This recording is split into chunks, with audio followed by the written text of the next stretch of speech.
Welcome to பலா cars. இப்போ நீங்கள் பார்க்குற கார் பார்த்துட்டிங்கன்னா மஹிந்திராவில் பொலீரோ அப்படிங்கிற காரை பற்றி தான் பார்க்க போகிறோம். வாங்க வீடியோக்குள்ளே போகலாம். இந்த கார் பார்த்தீங்கன்னா மஹிந்திராவில் பொலீரோ மாடல் பார்த்தீங்கன்னா 2017 மாடல், சிங்கிள் ஓனரில் தான் வண்டி இருக்குது அப்படின்னு இருக்காங்க. இதோட வேரியன்ட் பார்த்தீங்கன்னா செட்டல் அப்படிங்கிற வேரியன்ட் தான், நோ ரீப்ளேஸ்மெண்ட் இல்லாத வண்டி தான் அப்படின்னு இருக்காங்க. கிலோமீட்டர் பார்த்தீங்கன்னா 80,000 கிலோமீட்டர் ரன்னிங் ஆகிருக்கு. கம்பெனி சர்வீஸ் ரெக்கார்டோட வண்டி வரும்னு இருக்காங்க. இதுக்கு இன்சூரன்ஸ்னு பார்த்தீங்கன்னா இது ப்ரைஸ் என்ன, இந்த காரோட ப்ரைஸ் என்ன சொல்கிறாங்கன்னா 7,60,000 சொல்கிறாங்க. ரேட்டு குறைக்கணும்னு சொல்லியிருக்காங்க. குறைச்சி பேசி இந்த காரை பைப்பிங்கன்னு சொல்லியிருக்காங்க. கார் பார்க்க வேண்டிய இடங்கள்னு பார்த்தீங்கன்னா பவானிங்கிற இடத்துல தான் அந்த கார் பார்க்க முடியும்.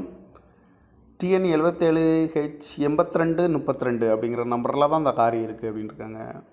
ஓனர் பார்த்தீங்கன்னா சிங்கிள் ஓனர் தான் வரும். 2017 மாடலு. காரோட ப்ரைஸ் என்ன சொல்கிறாங்கன்னா 7,60,000 சொல்கிறாங்க. ரேட்டு குறைக்கணும்னு சொல்லியிருக்காங்க. குறைச்சி பேசி இந்த காரை பைப்பிங்கன்னு சொல்லியிருக்காங்க. இந்த மாதிரி கார் வீடியோக்கெல்லாம் பலா கார் சேனலில் சப்ஸ்கிரைப் பண்ணிச்சுக்கோங்க. தேங்க்யூ ஃபார் வாட்சிங்.